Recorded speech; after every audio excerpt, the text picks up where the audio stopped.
Welcome to the Pit Check, your breaking news and album reviews for the best new metal and hardcore music each and every week. We did it, everybody. Your boy got married. Thank you guys so much for the patience over the last few weeks while I didn't have any new episodes.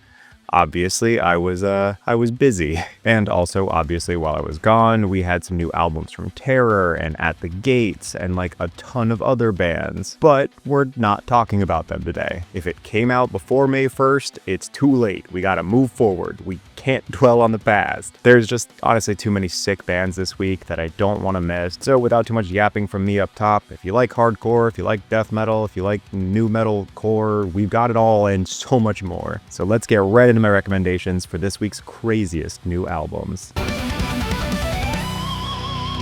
2026 is the return of OG Metalcore.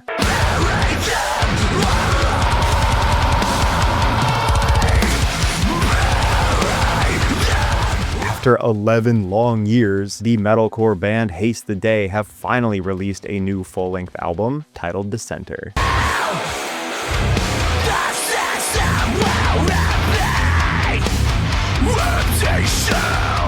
Dude, the stars are aligning this year for metalcore old heads. We've got the return of Converge, we've got Poison the Well, and like 12 other bands, and now Haste. Those of us who remember fighting with your friends over who's in your top 8 are having a nostalgia buffet this year.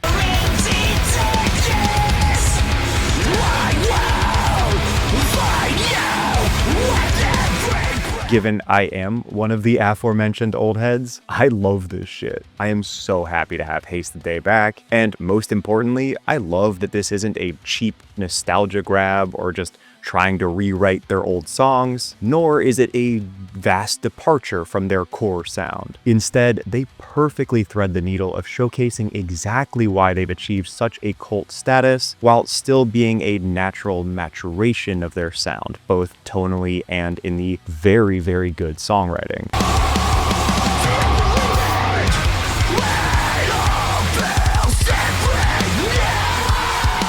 I think expectations are going to play a big part in your enjoyment of this record. If you're expecting something that would maybe change the landscape of the overall metalcore scene the way they did when they had that like stellar 2004 to 2010 run, this isn't going to do that, obviously. But I see this as more of an incredible return to form after an 11-year hiatus, showing they still got what it takes and an overall, reflection of their career as a whole. I think maybe next album they might get a little bit more experimental, but I don't think that was needed for this. As of right now, I am just so happy to have Haste back.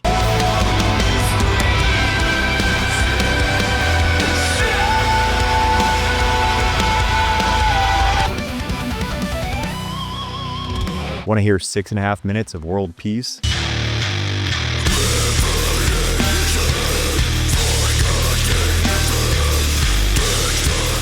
The San Francisco Powerviolence band World Peace, yes, I see the irony in that sentence, has released their latest album titled For No Man Should See Me and Live.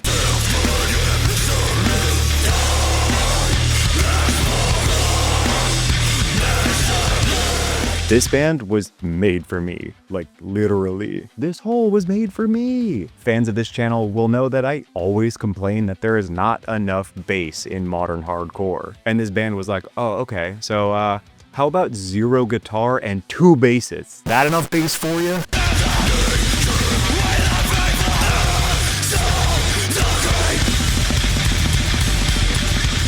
This thing is aggression incarnate. It's so low-tuned and sludgy and heavy, yet simultaneously like methed out of its mind. The bassists, I love that I can say that, are wildly technical and ripping crazier riffs than most guitarists. And they hit a certain flavor of PV that I think would really resonate with a lot of like hardcore fans and beatdown fans. I love this band. And you should too. Unless I guess you just don't like world peace or something. I don't know, man. That's fucked up.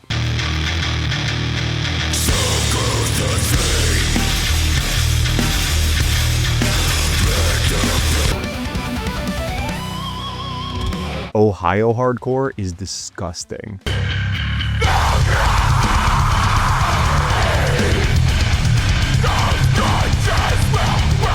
The hard-hitting metallic hardcore band No Grave has released their sophomore album, Suffer Together.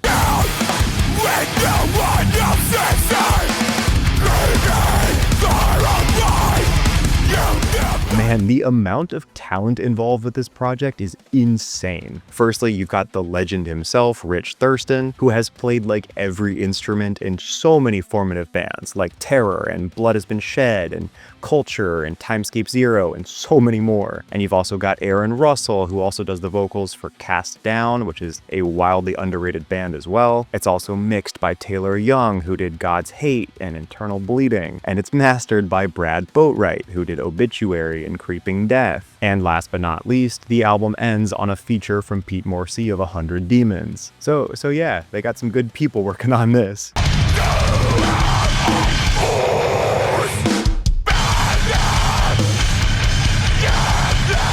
No Grave has said they're influenced by bands like Turmoil and Earth Crisis and Poison the Well, and you can absolutely hear that, especially in the extremely mature songwriting that's not afraid to still hit stupidly hard, plus the inclusion of these very powerful melodies and driving emotional through lines that reinforce and double down on the weight and ferocity of the songs, leading to a sound that is, quote, equal parts command and confession. New from Blizzard, command and confession.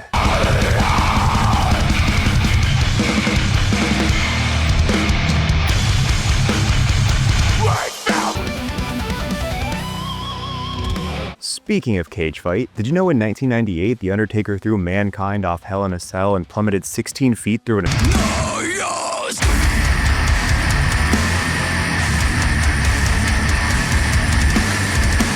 The UK metal band Cage Fight has released their latest album, Exuvia.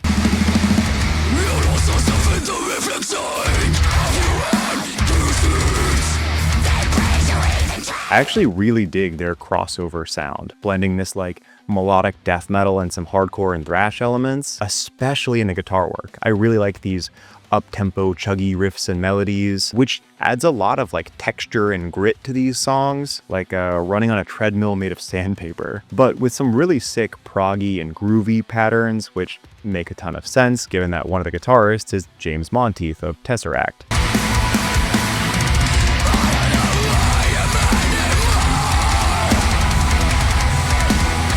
I also really want to highlight the spectacular vocals from Rachel Aspey, who showcases an immense amount of range on this album. Not only is she hitting these sharp and legible mid-range screams that on their own would be plenty serviceable for this band, but then she's also got some shrill highs and some awesome growls and some gnarly gutturals, and, you know, no shade to her, but anytime someone has like 20 different types of screams on an album, I always have to check and see if they can actually do that live.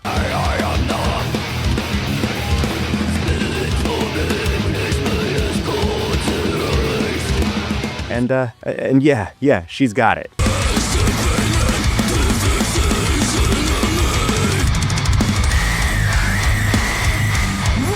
I also really enjoy the perspective on a lot of these songs. Given that we're in a primarily male-dominated space, don't get weird about this conversation, guys, just hear me out. So, it's not super frequently that you hear melodeath songs delving into body issues or getting harassment from scumbags everywhere you go, or about how you're perceived and feeling like a piece of meat, and even being, literally assaulted. So yeah, it's a very valid reason to want to scream your head off. I enjoyed this one quite a bit, and I'm very stoked to see where this band goes. This is only their second album, so, in the future, I hope they get a little bit more experimental and off the rails, because they clearly have the skills for it. But for now, I think this is a really solid and enjoyable hardcore thrash meets melodeath album.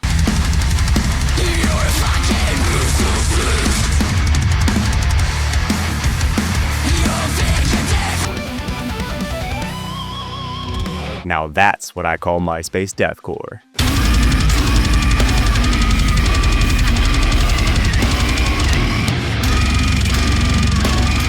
The 2000s deathcore, slam, and grind band Poolside at the Flamingo is back with their latest album, The Overwhelming Horror.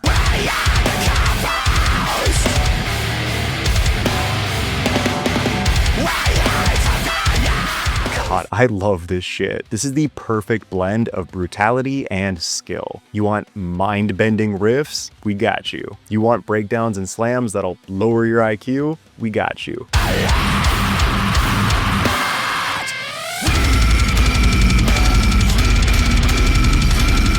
Okay, this band showcases quite a bit of the things that have really gotten lost in the Myspace Deathcore revival. Mainly, they have mastered the art of dynamics, interesting song structures, and attempts at pushing the overall genre forward. Myspace Deathcore and Slam wasn't just all bass drops all the time, nor was it this constant self-referential genre. You had to get creative to stand out, and show that you could actually write a cohesive song instead of just stringing together cool riffs and breakdowns and calling it a day.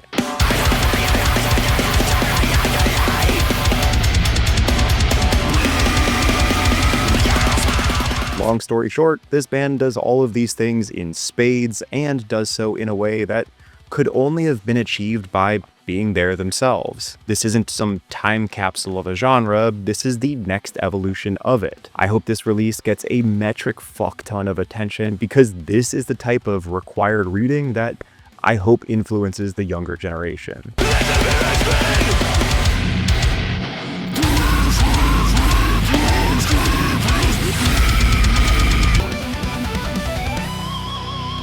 Shout out, by the way, to the band Houses We Die In. Look, ooh, ah.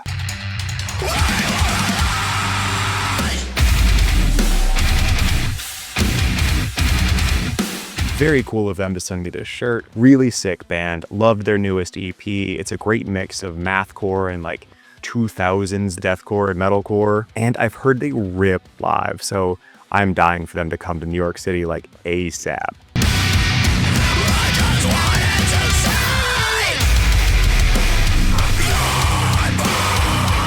Also, we all need to give a collective shout out to the band Mercy Whip. I went to a show of theirs last week in Brooklyn, and yeah, I got to show my wife what happens to a file if they show their face at a hardcore show. It didn't end well for them.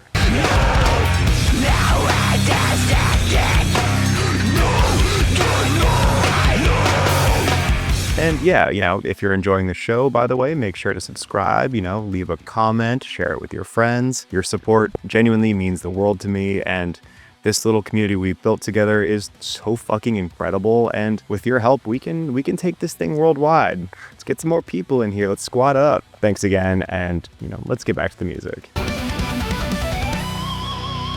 Nu metal has really grown up lately.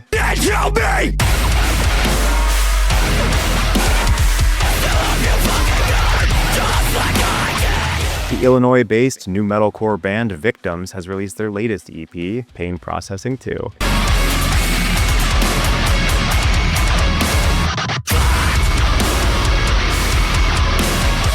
Man, I still can't believe this band only has 3 members. This is a great example of beauty in simplicity. What they lack in members, they make up for in pure visceral aggression.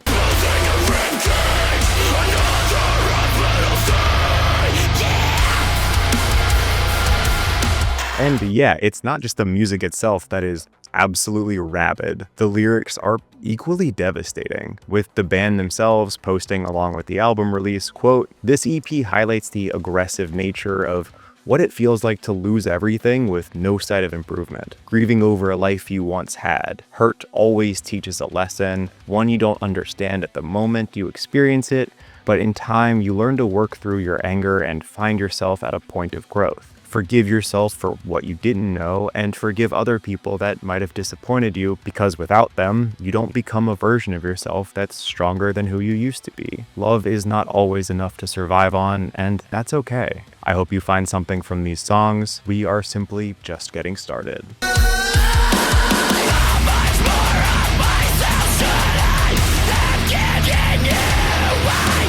And if this is them just getting started, then yeah, fuck it, I'm along for the ride. Let's see how deep this rabbit hole goes. Everything about this release is a step up from their already extremely impressive previous work. And I love that it doesn't just lean on these admittedly super sick samples and DJ scratching. It's got some unbelievably creative riffing and vocal patterns and an absolutely infectious energy. Plus, oh my god, we've got features from Heavy Hitter, Extortionist, Fox Lake, 1056, and JT Gutierrez. Just get on this.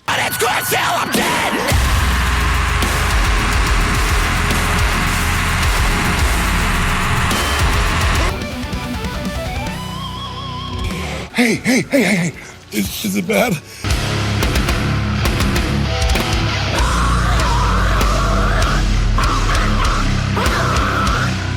The New Jersey-based throwback deathcore band Torn Open has released their latest album, Torn the F Open, Volume 2.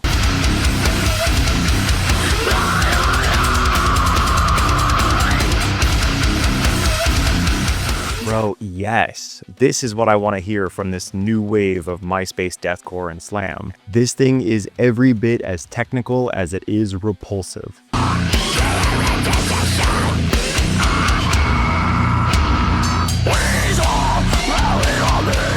In just 4 songs, Torn Open is able to single-handedly raise the bar for every other Myspace and revival core band that's trying to come onto the scene right now. No more just copy-pasting Myspace riffs.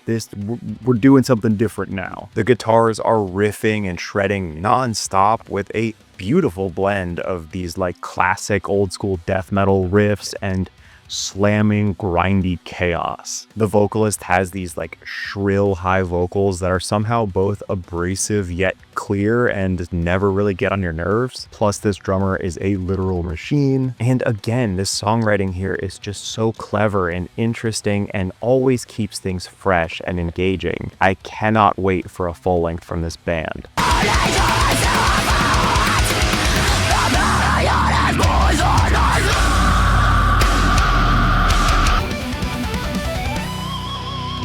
Here are 3 extremely underrated demos from wildly different genres.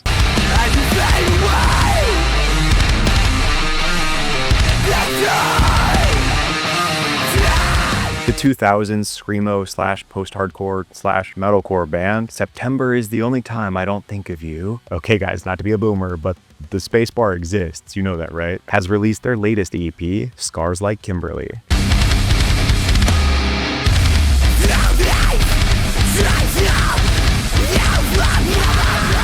I really enjoyed how genuine and honest this band sounds. It's rough around the edges and youthful, and it's got so much energy and it's kind of messy. And with this big, 2000s resurgence thing we've got going on, it's also pretty sick to see the more emo, ambient, pouring your heart out flavor of post-hardcore is also making a comeback.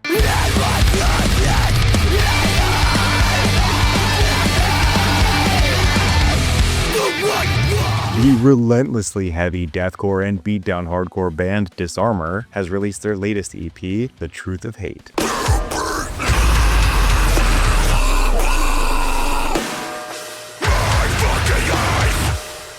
Man, this is only 3 songs long, but it feels like you're getting sucked into a black hole. Time stands still as your body just gets obliterated. Spaghettification. This is some of the nastiest, sludgiest beatdown I've heard in a minute. If you want to get called a stupid piece of shit for 12 minutes straight while you get punched in the face, this is the band for you.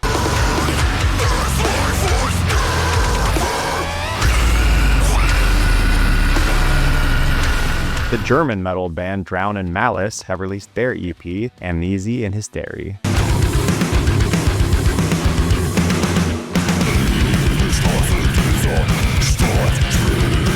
This is a really cool blend of melodic death metal and some like metalcore adjacent vibes. I really like the atmosphere here quite a bit, and this thing has the sickest bass lines that don't just like do the boring thing and mirror the guitar work, but instead they actually serve as the like core backbone and spine, while the guitar instead handles more of just like the melodies and harmonies. This is a very sick new EP, and even if you don't speak German, I'm sure you'll still dig this one.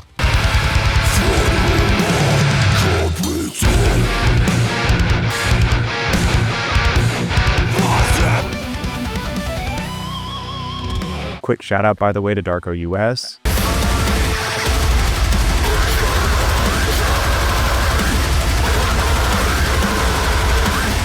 By the time you guys are watching this episode, their newest release is already going to be out, but it wasn't out in time for recording this video, and I wanted to give it its full time to shine. I didn't want to just like rush through it just so I could get it in this video. So, you know, expect that next week, and I mean, from what I've heard, it's fucking insane. So, you know, get ready for that one.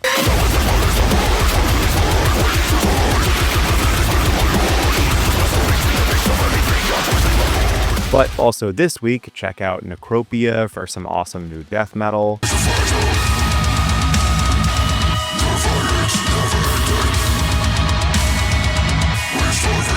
Aenon, or maybe it's Aenon. Either way, they have a sick new release. This is some fantastic blend of some like technical metalcore and deathcore. Really enjoyed their sound.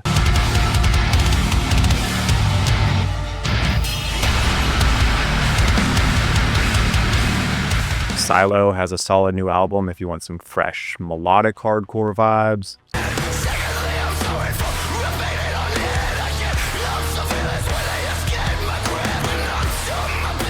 Choke Me also had a sick new album. Man, now that's a band that's gonna have like some sick merch. Could you imagine like a baby tier drop top that just says Choke Me?